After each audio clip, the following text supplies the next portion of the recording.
ছোট বড় সবারই পাস্তা খুব পছন্দের একটি খাবার আর এটা রান্না করাও খুবই সহজ। তবে অনেকে বুঝতে পারে না যে কিভাবে রান্না করব। যারা নতুন রাঁধুনি তারা তো মোটেই বুঝতে পারে না, আর যারা পুরাতন রাঁধুনি তারা কিন্তু সব কিছুই পারেন।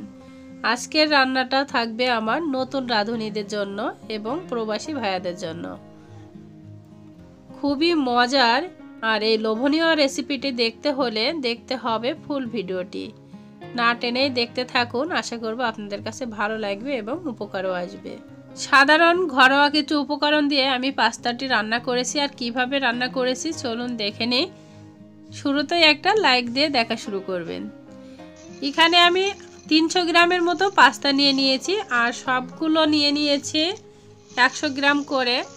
আর আমি এখানে 3 রকমের পাস্তা নিয়েছি, আর এগুলো এখন একসঙ্গে কিন্তু আমি সিদ্ধ করে নিব।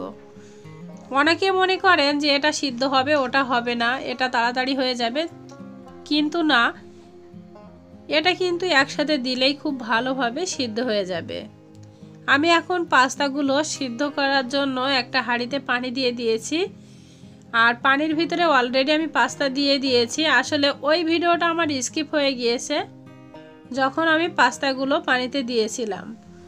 আর এভাবে উতলায় আসলে চুলার জালটা একটু কমিয়ে পাস্তাগুলো সিদ্ধ করে নিতে হবে। 80% সিদ্ধ করলেই কিন্তু হয়ে যাবে। পাস্তাগুলো কিন্তু 80% সিদ্ধ হয়ে গিয়েছে, একেবারে যেন নরম করে ফেলবেন না।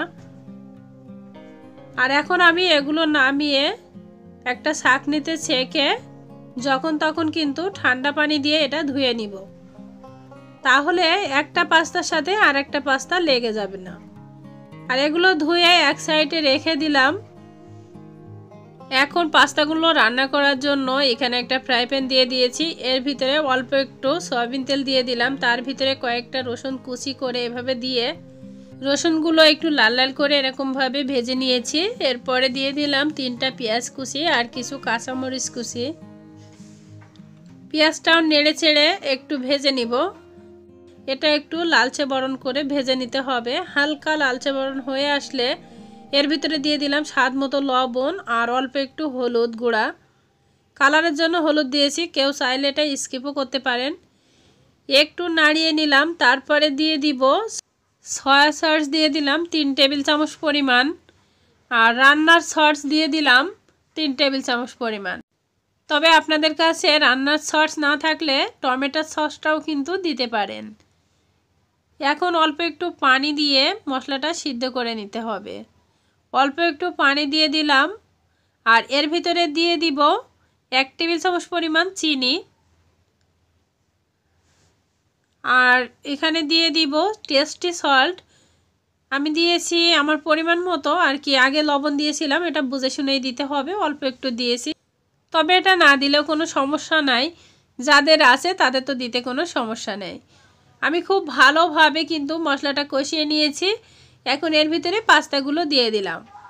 আমি কিন্তু এখানে কোনো সবজি কিংবা চিকেন ব্যবহার করলাম না, তবে আপনারা খেতে চাইলে সবজি কিংবা চিকেন ওই মশলার সাথে খুব ভালোভাবে নাড়িয়ে একটু কষিয়ে তারপরে কিন্তু পাস্তাগুলো দিয়ে দিতে পারেন। কয়েক মিনিট ধরে নেড়ে নিলাম, নাড়তে নাড়তে দেখেন যে একেবারে আঠালো হয়ে গিয়েছে। এখন এটা নামিয়ে নিব। খুব সহজেই কিন্তু পাস্তা রান্না করে ফেললাম। একটা প্লেটে এখন একটু নামিয়ে দেখাচ্ছি আপনাদের। রান্নার পরেই কিন্তু গরম গরমই আমি প্লেটে নামিয়ে নিচ্ছি। অনেকে বলেন পাস্তা রান্না করতে গেলে চিজ লাগে, চিকেন লাগে, কত কিছু আর কি, কিন্তু এভাবে সিম্পল একবার পাস্তা রান্না করে খেয়ে দেখুন কতটা মজার হয়। আশা করব আজকের রেসিপি আপনাদের কাছে ভালো লেগেছে। যদি ভালো লাগে একটা লাইক দিবেন, সুন্দর একটা কমেন্ট লিখবেন। আপনাদের যে কোনো মতামত আমাকে কমেন্ট করে জানাতে পারেন। আর এরকম রেসিপি আরও পেতে চাইলে আমার চ্যানেলটি সাবস্ক্রাইব করে পাশে থাকা বেল আইকনটির অল বাটনটা সিলেক্ট করে দিতে পারেন, তাতে করে যে কোনো ভিডিও ছাড়া মাত্রই নোটিফিকেশন পৌঁছে যাবে আপনার কাছে। আজকের মতো এখানেই বিদায় নিলাম, আবারও দেখা হবে পরবর্তী কোনো রেসিপিতে। সে পর্যন্ত সবাই ভালো থাকবেন, সুস্থ থাকবেন। আল্লাহ হাফেজ। আসসালামু আলাইকুম।